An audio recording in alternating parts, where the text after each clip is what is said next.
Although temperatures will begin to warm up soon, and I'm counting on this because my prediction is that spring begins February 1st in Vegas. Anyway, rodents are still making themselves known through the valley in your house. You don't want them there. I tell you what, February can be surprisingly cold, so you just hang on. Trent English and Eric Valdez are back in studio. They're pest control technicians from Truly Nolan.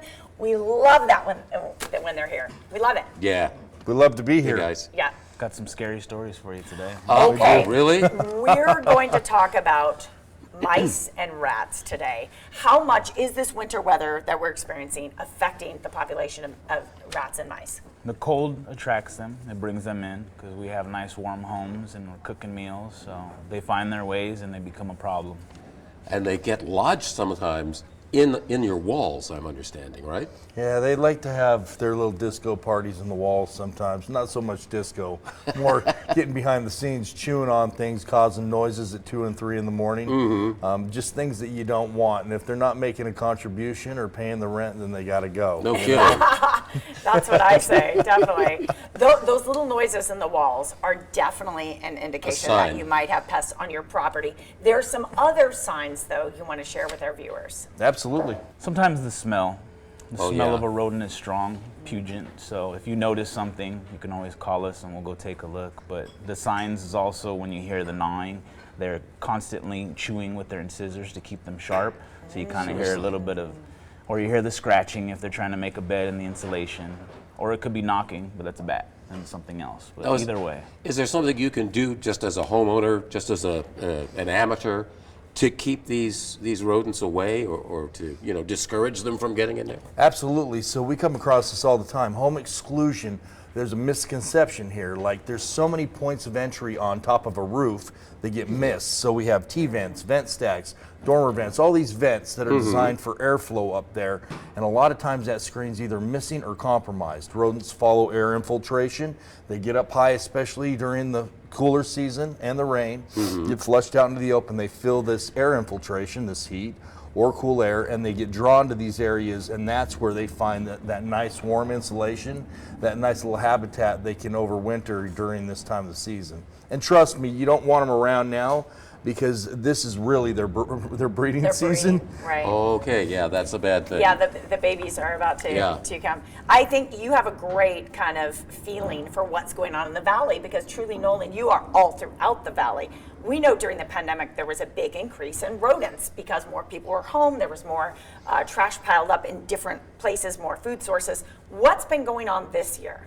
What's the population like? Well, this year's gotten significantly worse because we had a lot of things transpire. Shelter in place, eliminating open food sources like shutting down restaurants. A big problem that we see that's hard is common property. Now, this is a legal term. When we get into these HOAs where you have a condo, for instance, you're dealing with multi-dwelling units or families. There's this big pushback with who's responsible for sealing a structure. And I've navigated through this over the last several years, talked to several real estate attorneys.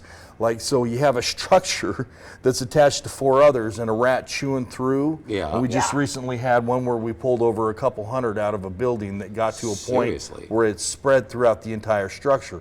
Well, what do you do then? You can't just keep pushing the blame. So in those situations, common property and involving the HOA, bringing them to the forefront to all this, making them aware that these are the points of entry. That's the first line of defense. Then we can pull a strategy together to stop these things from invading buildings and then compounding from there. But a lot of it is people just don't know until they know. You want to get so far ahead of this, be proactive, look in your attic. We talked a little bit about tap insulation, and that's a technical One of the term. solutions. Yeah, absolutely. But it can help do that. It can help discourage these things. Absolutely. Well, tap insulation is a little bit different than regular insulation. There's batting insulation that kind of gets rolled in, and there's regular blown insulation. But tap insulation is like a cellulose material, so the rodents don't necessarily like to burrow in it and like to hang out in it. So it's a preventative measure for pest control. Okay. That, and we also, when we go into attics, we do something entirely different. When we come across homes that are infested, destroyed, become litter boxes because of rodents and unwanted pests, we remove all that contaminated insulation. We suck it all out. In some cases, we run stuff through a mulcher. I won't get into all that, but Man. we don't want any, and then we go back through and we use a viricide and disinfect all those surfaces. So it's almost like you can have a picnic up there. I tell you Wow. what, bless you for doing that work. Yeah, No because kidding. sometimes I think you probably have to start over in a space. Thank you guys so much.